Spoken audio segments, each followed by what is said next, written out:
I breathed heavily as I took my sunglasses off.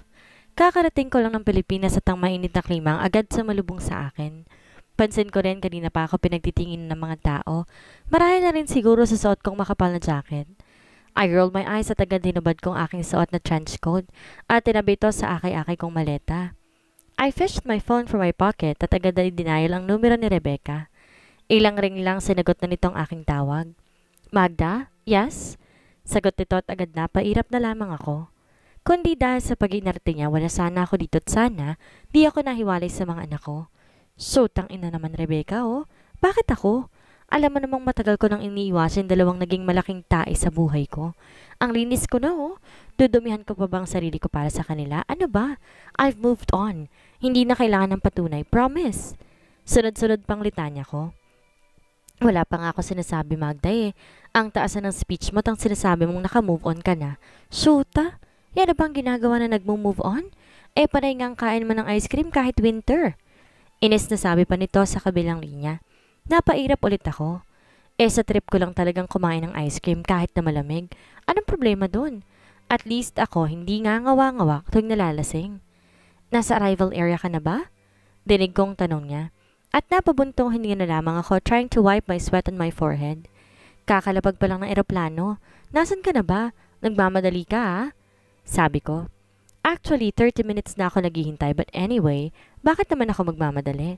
I have all the time in the world. Binabanan niya ang tawag at naghintay pa ako ng halos 1 oras hanggang makita kong sasakyan niyang paparating. Well, her car is not tinted so through my 2020 vision, nakita ko na agad ang kanyang magandang mukha. Sarcasm intended. I waved at her at agad nang pinark sa harap ko ang kanyang sasakyan. Di na talaga siya nag-abalang tulungan ako na isa kayong dala sa likod ng sasakyan. I sat in the passenger seat at agad na bineso ko siya. As I felt the coolness of the aircon, saka lang ako nakahinga ng maluwag. I can still feel the pollution that stuck to my hair pero it felt welcoming. No place can ever beat home. Sabi ko at nagpakawala ng malalim na hininga. San ka tutuloy? Sa hotel? Tanong niya at unconsciously napairap ako. Of course not. Wala kaya akong pera. Hindi ako mayaman kagaya mo, no? I told her at napansin ko ang pagising niya. Sa bahay niyo. She teased at napatingin na lamang ako sa labas ng sasakyan. And I waved my hand on her face, dismissing the very disturbing thought that, I know, is creeping up on her pretty little head. Oo, may karapatan ako doon kasi conjugal property namin yon. Inasasabi ko at napairap na lamang ako. Kahit kailan napakatalaga nito. Pero di ba nga nagli-live-in na sila ni kuya? Doon ka na lang kaya sa kondo ko. Sabi niya then suddenly, unexpectedly, memories came rushing down at tuluyang nawalan ako ng kibo. Di ko mahanap ang tamang salita para sabihin pero di ko talaga mahanap. Walang tamang mga salita para magkasya sa bawat bagay. Hulaan ko. I'm gonna stay there for a reason and that is to convince him to sign the annulment papers that has been long overdue. Wala akong sinabihan kahit isa pero ito ang tanging paraan para mas mapadali ang pagpapapirma ko sa kanya. Wala akong pakialam. Anong gusto niya? Kakasuhan ko siya ng concubinage o titira ako sa bahay na yon? Matapang na sagot ko. Patuloy lamang siya sa tahimik na pagdadrive. Tama naman hindi ba? May karapatan akong kasuhan siya ng concubinage dahil sa ginawa niya. Pero ano bang makukuha ko kung gagawin ko yon? Pera? Marami ako nun. Actually, mas marami pa ako nun kaysa sa kanya. Not to brag, but I am richer than he is right now. And besides, wala siyang karapatan na hindi ako patirahin doon dahil sa mata ng batas. May karapatan ako sa bahay at lote na yon dahil hindi na rin sa tinagal-tagal na panahon kami na-annul. Inip na nga ako sa kakahintay kung kailan ba niya pipirmahan ang pinadala kong annulment papers last year. Pero nakabalik na lang ako't lahat, wala pa rin binibigay na notice ang abogado ko na pinirmahan na nga niya iyon. I mean, what's the point of prolonging the agony of us being in this freaking relationship? Hindi niya ba gustong tuluyan ng maging legal ang pagmamahalan niya ng kabit niya? Or maybe, he still has this hidden agenda kaya hindi niya na pinipirmahan. He will ask for money, I guess. He is prolonging his agony of still being married to me. Duh! At hindi niya ba nare-realize na baka masaktan niya lang I mean, why would I care? As if I care. I would never care about them. Agad hinalungkat ko ang cellphone ko at denial lang numero ng yaya ng mga anak ko. Ilang ring lang agad nang sinagot nito ang tawag. Ma'am, hello po? Agarang sagot nito at humikab pa. Gabi pa siguro doon, baka naalimpungatan pa. Oo, Mel, kakarating ko lang. Ang mga bata? Tanong ko. Ay naku po ma'am, nakatulugan ng kakaiyak. Miss na daw po kayo. Sabi nito at ramdam kong mumunting kurot sa puso ko. Ganun ba? Miss na miss ko na rin sila. Sabihin mo pagkagising ng tatlo hindi magtatagal. Susunod din naman kayo dito sa Pilipinas. Sabi ko. Ay oo nga po eh. Sinabi ko nga pero na makaalis kayo ilang minuto lang. Nagsiiyakan na. Gusto po ko yata sumunod ka agad. Natatawang sabi nito. Napangiti na lamang ako. I feel the same way. Unang beses ko tong malalayo sa mga anak ko. Di man magtatagal susunod sila pero maghihintay pa ng ilang araw bago ko sila makasamang muli. Nakipagkwentuhan pa ako sandali kay Mel at binaba ko na rin ng tawag. Pero agad ko rin namang i-denial ang numero ni Mommy at sinagot niya yon. I told her I arrived earlier this morning at sinabihan pa niya ako na doon na lamang sa bahay magstay pero I insisted na doon na lang ako sa bahay ko.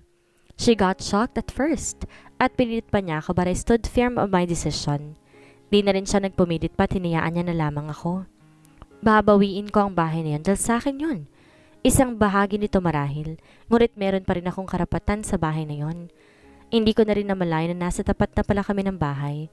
I looked at Rebecca para magpasalamat, pero naiirita ako sa ngiting binigay niya sa akin. I rolled my eyes at binuksan na lamang ang sasakyan. Pagkababa ko'y agad kong nakita si Nana Tasha na nagdidilig sa harap ng bahay. I surveyed the house at pansin ko, wala namang naiba sa structure nito. Nana! Tawag ko kay Nana Tasha at gulat na nilingon niya ako. I waved at her at agad nang iniwan niya ang kanyang trabaho para salubungin ako. Kinuha ko na munang maleta ko at nang maibaba ko na ito, siya namang pagkalapit ni Nana sa akin at binigyan ako ng isang mahigpit na ngiti. Nako, tumbatang to ang ganda oh. Butit bumalik ka na, miss na kita. Natahimik siya at nawala naman ang ngiti sa aking labi nang marinig kong isang pamilyar na tinig na tumawag kay Nana. Nilingon ko si Rebecca para humanap na ng restback pero sinenyosa na lamang ako nito na tatawag na lamang siya at mabilis pinasibad paalis ang sasakyan. I looked at the slot at binigyan siya ng isang nakakaasar ng ngiti. Magda? Ulit na sabi nito sa aking pangalan at saka ko siya nganitian ng matamis. Hi dear. Batikot na bato naman siya sa kanyang kinatatayuan. Hindi ko na siya ulit pinansin. Itinoon ko na lang aking atensyon pabalik kay Nana Tasha at nagsimula na kaming magkwentuhan habang naglalakad papasok ng bahay. Saan ka pupunta? Mahinang tanong nito sa akin at binigyan ko lang siya ng isang natatawang ekspresyon. Sa loob ng bahay? Obviously. Ano ba sa tingin mo, dear? Tanong ko at nakita kong pag-atras niya. Does Jacob know? I waved in front of her face, dismissing her. He doesn't have to know. May karapatan ako sa bahay na to because legally, asawa pa rin niya ako at inaangkin ko lang kung ano nararapat sa akin. Alright? Sabi ko, tinalikuran siya. Pero bago pa man ako makapasok, may naalala kong bigla kaya naman napahinto ako at tumarap muli sa kanya. By the way, dear, pakidala ng maleta ko sa master's bedroom ha? At pakialis din ng kalat niyo sa loob. That includes your clothes, his clothes, both your things. I would be staying here, probably for 2 months, I guess. Thanks, sabi ko't napansin ko ang pagkuyom ng palad niya. Huwag mo kung mautos-utusan ng ganyan. Malamig na sambit niya. And I looked at her incredulously. Oh, why? Hindi ba you wanted to take over my place? Kaya mas mabuti simulan mong paggawa ng mga bagay na ginagawa ko noon. Kailangan mong paglingkuran ng mabuti ang iyong mga bisita. Hindi mo gustong sabihin ko sa ibang tao ng asawa ni Jacob? Sorry. Ang ibig kong sabihin, malapit nang maging pangalawang asawa na hindi marunong makisama, right? That would be awful for Jacob's image as a businessman, dear. So learn. Learn from the master. The master is me, so that would only mean that you would serve me. I smiled sweetly at her at kitang-kita ko ang magkahalong gulat at galit sa mukha niya.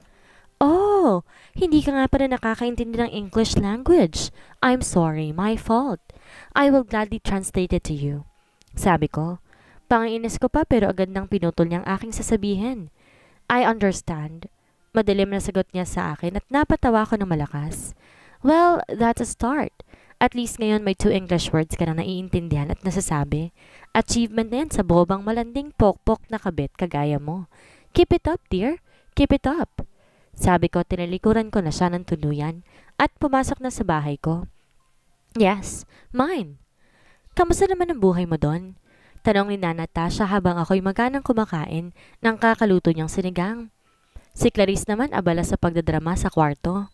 Oh, I just hope sinimula niya ng misi ng kwarto kung saan ako magsistay. Maayos naman po, Nana. Sagot ko at sumubo ulit ng kanin. Sobrang namiss ko talaga ang luto ni Nana. Hindi ko alam anak kung tama bang pumarito ka. Sana tama tong ginagawa mo, sabi ni Nana. I looked at her and smiled. Huwag kang mag-alala, Nana. Plano kong hindi manatili na matagal sa bahay na to. Tanging agenda ko lang magpapirma si Jacob sa mga papeles namin. Pagkatapos nun, naalis na rin ako kaagad. I can't stand this place. Kumain na akong muli. Namiss ko ang luto ni Nana. Nang pumunta ako ng ibang bansa, madalas sa takeout ang nakakain ko at mga pagkain na ready to eat sa mga convenience store. Dahil wala ako masyadong oras para magluto. Kaya nga pinagsabihin ako ng doktor ko noon na hindi maganda para sa mga anak ko na yun ang palagi kong kinakain. Kaya't simula noon pinagluluto na ako ni Nicholas ng mga pagkain na may gulay noong nandun pa siya. I think he was forced to take care of me dahil sobrang tamad ko. Buntis noon. Si Nicolo lang ang palagi nagluluto. Naglalaba. Siya na rin ang naglilinis ng apartment ko. Instant yaya, but seriously, I am thankful that he came into my life. Nana, may sasabihin po ako sa inyo. Bulongkot, napahinto rin sa pagkain si Nana. Ano yon? Takang tanong niya. May anak na po ako, Nana. Sabi ko at siya namang pagkahulog ng kutsara tinidor niya. Baka sa mukha niya ang gulat pero agad na napalitan niya ng saya. She wiped her tears of joy at agad nang tumayo at nilapitan ako. Napapaiyak na rin ako dahil sa nakita kong galak sa mukha ni Nana. She hugged me tight. Hinaplos-saplos ang aking buhok kagaya ng ginagawa niya nung bata ka ako kapag patulog na. I miss this. Nasaan ang mga bata? Masayang tanong niya at tumupo sa tabi ko. It was kind of a whisper. Bukas pa po ang dating nila. Sagot ko at napatutop naman siya sa kanyang bibig. Nila? Kambal ba? Gulat na tanong niya pero umiling ako. Triplets po, bulong ko. Ay Diyos kung bata ka. Ginugulat mo naman ako sa mga pinagsasabi mo ah. Sa loob ng ilang taon, di mo kami kinokontak. Tapos ngayon bigla kang lilitaw at sasabihin mo, may triplets ka na? Hay! Sapo ni Nana ang kanyang dibdib. Overacting ka na, Nana, ha? Grabe ka. Sabi ko at mahinang hinampas na naman ako sa aking braso habang tumatawa. Na? Dinig kong tawag ng isang napakapamilyar na boses. Napatingin si Nana sa akin. Nginitian ko lang siya at tinanguan. Alam ko siya yon. Kahit na ilang taon man akong nawala, hindi kailanman nawala sa isip ko siya. Kahit sobrang sakit ng lahat ng pinaranas niya sa akin ay, sino pong bisita ninyo na? Dinig kong tanong niya. Nasa labas siguro siya ng dining area. Mukhang masayang-masaya kayo ah. Ah, iho, si Pautal-utal na sabi ni Nana at nagpa siya na akong tumayo. Naglakad ako papuntang sala at nang napansin niya ako, nginitian ko siya na matamis. Magda? Halata ang gulat sa kanyang muka. Lumapit pa ako ng ilang metro na lamang ang layo ko sa kanya. Inabot kong aking kamay habang siya, dahan-dahan niya itong inabot. Nang tuloy na kami magkadaupang palad, mas lumapit pa ako sa kanya. He still uses the same cologne, the one I gave him, noong magkasintahan pa kami. Well, at least one thing didn't change. Inangat kong ulo ko at sinubukan tanggalin sa isip ko ang mga bagay na iyon. Inilapit ko ang mukha ko sa kanya. At umaktong babeso siya pero ang tanging ginawa ko lamang talaga ay bumulong ako sa kanya. Welcome back to me, Jacob. I told him at mabilis na humiwalay sa kanya. Magda, sambit pa niya ulit pero napairap na lamang ako. Yes, it's me. Paulit-ulit lang. Sabi ko habang iwinawagayway ang kamay ko sa harapan ng mukha niya. I distorted my face as if I did not like something at inilibot kong aking paningin sa paligid. You know what, Jacob? Your house smells, something. Like the house smells malansa? Pag-arte ko at agad kumunot ang kanyang noo. Hindi naman anak ka. Nalilitong tanong ni Nana at tuluyan ko nang tinakip ang aking kamay sa aking ilong. Is the bitch here? Tanong ko at nagdilim naman ang aura ni Jacob. Oops, may nasabi ba akong mali? Tanong ko at nagkatinginan si Nana at Jacob. Don't call her that. He hissed at napatawa ko ng malakas. Call her what? Painosenteng tanong ko at napakayom naman ang kanyang kamao. Bitch?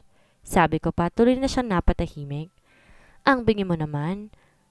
Jacob, ang tanong ko, is the beach near? Ano ba kasing pagkakaintindi mo? Pagkaklaro ko at saka tumawa ng malakas. Kung wala ka nang sasabihing maganda. Pwede ba? Umalis ka na? Umakto ako na parang gulat na gulat at malungkot na sinapong aking dibdib. Parang apektadong-apektado ako sa kanyang sinabi. Ouch! That hurts! Kakarating ko pa nga lang paalisin mo na agad ako. Nasaan ang hustisya? Sabi ko at kinuha ang Chanel bag ko na nasa madaming couch nila. Tinalikuran ko na siya. Nag-umpisang umakyat patungong kwarto. Saan ka pupunta? Hindi ba't ang sabi ko umalis ka dito? Galit pang tanong niya at napalingon ako sa kanya. Oo nga, umalis nga ang sinabi mo. So umalis ako dyan sa harap mo at pupunta ako sa kwarto ko. Pa-inosenteng sagot ko at nagulat ako nang bigla siyang sumigaw. He is so angry and frustrated right now and I am currently loving it. Get out of my house. Galit na sigaw niya at napaigtad ako dahil sa gulat. What the? You don't have to shout. Angil ko at bigla namang bumukas ang pinto ng master's bedroom. Nilawanan ng isang Clarice na kaawa-awa. Isang Clarice na mugto ang mata kakaiyak. Clarice! Pansin sa kanya ni Jacob at bigla ko nitong binangga. Nagtatakbo palapit kay Jacob. Drama. Too much drama. Kakapanood niya ng telebisyon. Oh please, this scene is just so disgusting. Make it stop. I whispered to myself. At agad naman silang humiwalay sa isa't isa. Pinagtaasan ko ng kilay sa Jacob at bago pa man niya mapansin ang tingin ko, agad niyang pinalayo si Clarice sa kanya. Napakunot ang noo ko dahil sa ginawa niya pero binaliwala ko lang kaagad ito. Bakit ka pa ba bumalik? Tanong niya at napangisi naman ako. Well, aside sa pagpapadala sa akin ni Kuya para sa Deja Vu Hotel Project, I am back for the reason that I would gladly see how miserable both of you are. Sabi ko at agad napaasim naman ang mukha ni Clarice na siyang dahilan ba't napabunghalit ako ng tawa. Nakita kong gulat sa mukha nilang lahat. I'm just joking, I said.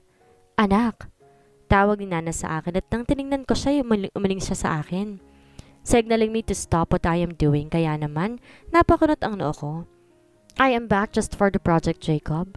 Huwag kang masyadong mag-alala. I am not like Clarice, na naniniral ng pamilya. Why would I? And besides, I'm happy now. Pinal na sabi ko at pumasok na ako ng master's bedroom. I looked at the entire place at isang pamilya na damdamin ng usmong. Umiling ako trying to erase the memories. Happy memories that are slowly rising up on me. Bakit ba kasi? Bakit di niya binagong ko ano nasa kwartong to? Pagkapasok ko parang dinala ko sa nakaraan kung kailan sobra-sobrang pagmamahal na iniaalay ko sa kanya. Naming dalawa.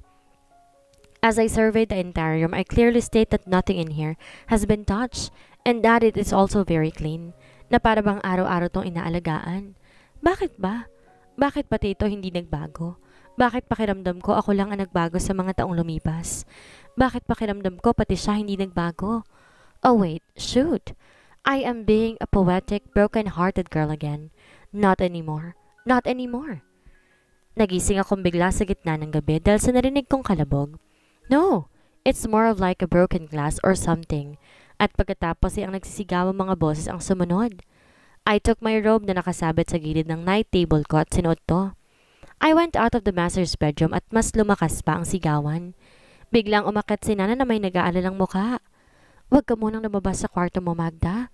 Nag-aaway si Jacob sa baba. Lasing na namang dumating si Clarice. Baka mapano ka pa.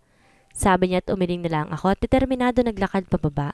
Natuloy pa rin pinipigilan ako ni Nana. Sige na, matulog ka na lang ulit sa kwarto mo. Sige na. Patuloy na sabi ni Nana. Pero nang maaninag ko ang dalawang nagtatalo sa may sala, napahinto ako. You accepted her here. Ni wala ka malang effort paalisin siya kanina. Habang ako na pinili mo, hindi mo man lang napagtanggol. You just let her here sa bahay. Ano ba talaga? Sigaw ni Clarice at sinusubukan siyang yakapin ni Jacob.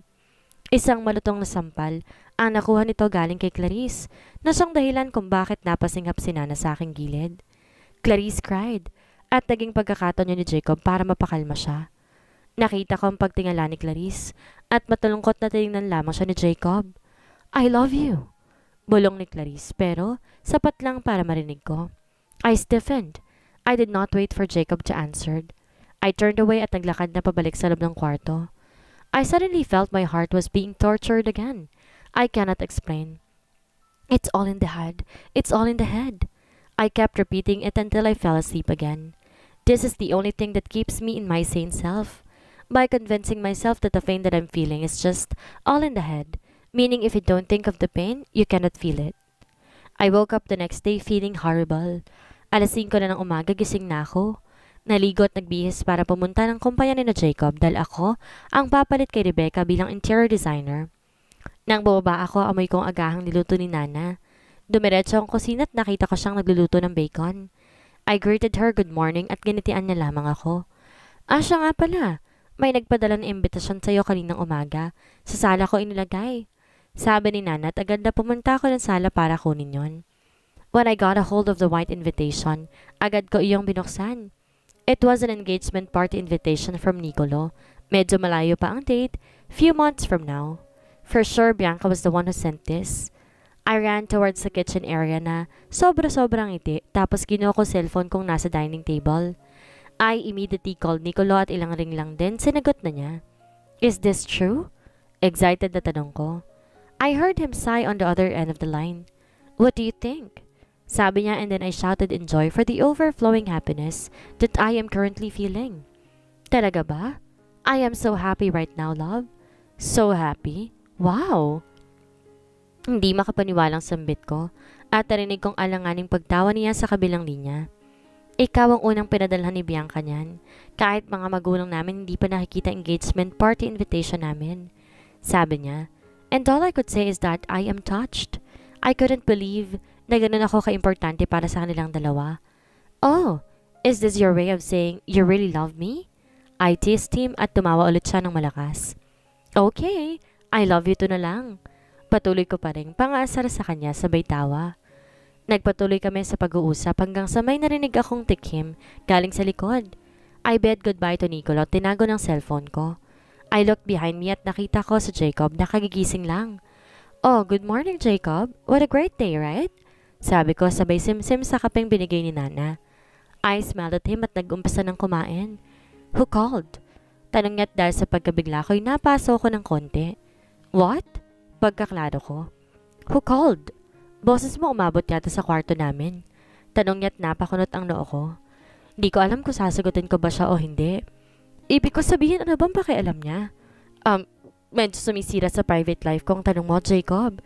Pero sorry kung nagising kita dahil sa mga hiyaw ko. Masaya lamang ako. I told him at napatuwid siya ng tayo. I am not invading or so. I was just asking you a casual question. You can evade if you don't want to answer it though, he said. Tumalikod na para maganda siguro papasok ng trabaho. Are you coming to work? Tanong niya. Yes, and I was hoping if I could ride with you. I asked him at napatikim siya. Yeah, you can. So, ihintayin ko na lang kayong matapos maghanda. I asked. Hindi papasok si Clarice ngayon. She's not feeling well. Sabi niya at tumango ako para makapaghanda na rin siya papasok ng trabaho. Ilang minutong lumipas, lumabas siya na halatang nagmamadali pa. Bit-bit ang attache case niya sa kabilang kamay. Sinubukan niya ring ayusin ang necktie niya gamit ang isa pa. I cleared my throat to get his attention. Lumapit ako sa kanya para tulungan siya. Pero bago pa man tuluyang makalapat ang aking kamay sa tie niya, muntik na ako mapasubsob sa sahig dahil sa malakas sa pagkakahawi sa akin ni Clarice. I grinned at tiningnan niya lang ako na masama. She tried to tie it pero ilang ulit pa'y nagpa-fall pa rin yon. Gustong gusto ko ng matawa dahil sa pagiging trying hard niya pero pinigilan kong sarili ko. Umagang-umaga mag-aaway kami. This day started well so might as well end this way it started, right? Naghibit balikat ako, tiningnan siya pero wala pa rin. Ako na. I told her at mahinang hinawi siya pagilid. Mabilis na iayos kong necktie ni Jacob. Habang ginagawa ko yun, nararamdaman ko ang mainit niyang hininga sa aking kamay. Nakayuko kasi siya habang inaayos kong tie niya. After a few seconds, naayos ko na rin at nakangiting binalingan ko si Clarice. Did you take down notes? Mapanoy ang tanong ko pero agad tinalikuran ko na siya para maglakad na papalabas. Well, this day is really great. Bulong ko pagkalabas at agad dumiretso sa backseat ng sasakyan ni Jacob. Pinatunog niya iyon at agad akong pumasok. Napansin ko pang mabilis ang pagkurot ng noo niya at napatawa na lang ako ng mahina. Nang makapasok siya ng sasakyan, nagsasalita sana siya pero inunahan ko na. Let's go. I don't want to be late on the first day. I'll make the work fast so I could leave at the earliest possible time. Masayang sabi ko at umupo na ako ng maayos, habang siya'y napabuntong hininga na lamang. Good morning, sir, ma'am. Yan palagi ang bati ng mga nakakasalubong namin ni Jacob, pagkapasok pa lang namin ng kumpanya nila. Nginingitian ko lang ang bumabati at nakasunod lamang ako sa kanya. Stama staring at me with full eyes of admiration, habang iba'y pamatay na titig ang binibigay sa akin at pinag-uusapan pa ako. Don't they have jobs to attend to? Nang makarating kami sa floor ko sa naroon ang opisina ni Jacob, mga gulat na mukha ang sumalubong sa amin. Who is she? Sino na naman yan? Another Rebecca? Mukhang maldita. I looked around still wearing the same proud smile, at nabigla ako nang huminto sa Jacob sa gitna ng floor. Lahat ng tao nakatingin na sa aming dalawa. Good morning, everyone. Bati niya sa lahat at nagsikanya-kanyang bati naman ang mga empleyadong naroon. I wanted to meet Magda. Oh, I will be introducing myself, Jacob. Do not be so formal. Total naman magkakatrabaho kaming lahat dito. Good morning, everyone. I am Magdalena Danica Soriano. Nice to meet all of you. I am for Soriano Designs, an interior designer. Pakilala ko at nakita ko ang pagnanga na iba pang nandoon. Ronquillo. Binilingan ko sa Jacob na kasasabi niya lamang. Ha? Pagkaklaro ko at agad na tumahimik ang lahat. She's Magdalena Danica Soriano, Ronquillo, my wife. Pangoreksyon niya. I scoff. It is soon to be ex-wife, Jacob. Sabi ko sabay tawa. Tinapik ko siya sa braso at nilampasan ko siya. I walked towards a certain girl na nakangangaparenda sa sinabi ni Jacob. Excuse me, do you know where's my office? Tanong ko at parang biglang natauhan naman ang lahat nang nandun at agad nagsibalikan sa kani-kaniyang gawain. Ang babae na may nakayuko lamang na nilahad sa akin isang cubicle na exact na sa opposite side ng sa tingin ko ay opisina ni Jacob. I only have a cubicle? Takang tanong ko. Ang nakasaad sa kontrata ay magkakaroon ako ng sariling office sa kumpanya nila. Where is it now? Your office is still under renovation. Nakikita mo ba yung pinto sa gilid ng akin? Saad ni Jacob, sabay turo ng isang pinto na walang ilaw. Yeah. That will be your office, sabi niya. So ano ang kulang? Bakit di ba pwedeng magamit? Tanong ko at agad siyang umiwas sa pagkakatitig ko. Wala pang design ng room. Tanging sagot niya. Napatango lamang ako sa sinabi niya. Oh, di ko naman kailangan ng magandang office, Jacob. Besides, mabilis lang naman tong matatapos and I won't be staying love here anyways, sabi ko. Lumapit ako sa kanya at bumulong. Alam mo, just a constructive criticism mula sa akin. I mean, I have been working under Soriano Designs for so long. Your office is somewhat outdated. Who's your interior designer? I asked at napatiimbagang naman siya. Stop your insults. Oh, I did not really mean that as an insult. It's not my fault you took it that way. Tanong ko habang nililibot ang paningin sa kabuuan ng level. I am just stating a fact here. Patuloy ko pa. Si Ma'am Clarice po kasi nag-design ng tiningnan siya na masama ni Jacob at napatawa ko ng malakas. Oh, hindi ko alam. Gumraduate pala siya ng interior design. Sang eskwelahan ba siya nagkolehiyo? Kung nang mapasara natin. Hindi man lamang siya naturuan ng maayos eh. Poor girl. Sabi ko pa, tililikuran na ako ni Jacob. Oh, Jacob, saan ka napupunta? Tawag ko sa kanya kaya tuminto siya saglit para tingnan ako. Just talk to Jenna. Siya magiging assistant mo habang nagtatrabaho ka rito. I rolled my eyes at tinignan ang babaeng katabi ko. She looks like a true blue nerd, but I like her. You're Jenna? Tanong ko at dalidaling tumango ang katabi ko. Then, welcome sa impyerno. Sabi ko at nakita kong paglaki ng mga mata niya. Napatawa ko, tinapik siya sa balikat. I'm just joking. Don't be so stiff. Hindi naman ako nangangain ng tao. I told her. Tahimik nang umiti siya at giniyan niya ako papasok sa opisinang sinasabi ni Jacob. Isang hollow space ang sumalubong sa amin. Pagkapasok ko pa lang na-envision ko ng mga kulay at mebes na babagay sa opisina ko. I shook my head.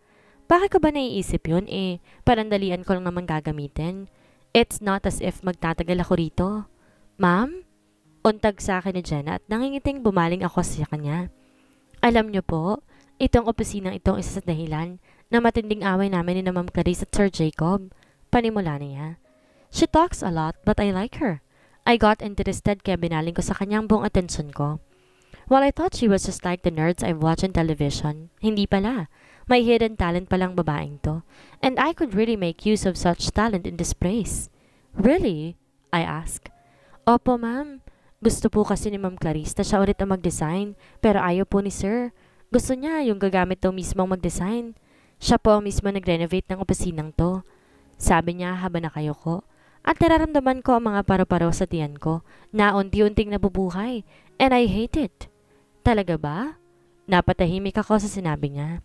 Why so? It's not as if importante pa sa kanya mga sasabihin ko. Dahil ito na rin sigurong huling regalo niya sa akin bago kami tuluyang naghiwalay. Sabi ko at bumalik na sa pag-iisip ng mga muebles, pero lutang na ang isip ko. Eto na naman, nagpapa-apekto na naman ako. Saglit na nagpaalam si Jenna sa akin at nang makalabas siya, tsaka ko nagpakawala ng isang malalim na buntong hininga. I sat at a monoblock chair na nasa gitna ng kwarto at dinama ko ang tiyan ko. Butterfly my ass. Bakit lumilipad na naman kayo para sa parehong tao? Nakalimutan niyo na ba na siya rin ang pumatay sa inyo noon? My phone vibrated at wala sa sariling sinagot ko ito. Mama! Sigaw ng tatlong maliliit na boses sa kabilang linya. Saka lang ako bumalik sa huwisyo. Nang marinig kong boses ng mga anak ko, I suddenly felt alive. Babies! Bati ko at nanumbalik ang kasabikan ko para makitang muli ang mga anak ko. It feels like it has been years nung huli namin pagkikita pero ngayon, ang kasabikan ko ay magiging kasiyahan na. We're here, sabi ni Jared. Yeah, Mama. Philippines is hot. Hannah is so sweaty na po but we like it here. Sabi ni Alan at narinig ko pa ang pag-aasara nila sa kabilang linya. Babies, calm down, okay? Mama is going to see you this evening na. You will be staying in Grandma's house. Mama will be staying with you until we go back in London, alright? Sabi ko at narinig ko ang pag-angal ng tatlo. Mama, we will not leave here. We like it here. Friendly people. Sabi ng prinsesa sa amin. I sighed. We will talk later, okay? Mama will meet you at dinner. Malumanan na sabi ko at nang may baba akong tawag, nagulat ako sa pagsara ng pinto. Nang lingunin ko yun nandun sa Jenna na nakatayo. Nagulat naman ako sa'yo. Natatawang sabi ko, tipid na nganitian niya lamang ako. Kanina ka pa ba dyan? Tanong ko at umiling siya. Pero si Sir Jacob po parang kanina lang yun nandito. Niyo lang ata napansin. Sabi niya at agad na subekto ang kaba sa dibdib ko. Nandito siya kanina? Ibig sabihin may posibilidad na narinig niyang pag-uusap namin ng mga bata. Oh shit, this could not be happening. He actually left you a note, ma'am. Sabi ni Jenna at inabot sa akin na isang asul na sticky note. We need to talk. Narinig kaya ni Jacob ang naging usapan ni Magda at ng kanyang mga anak? Ano ang mangyayari ngayong nasa iisang bubong muli sina Jacob at Magda? Maayos pa kaya ang relasyon nila o matutuloy na ang annulment nila? Yan ang ating aalamin sa susunod nating kabanata.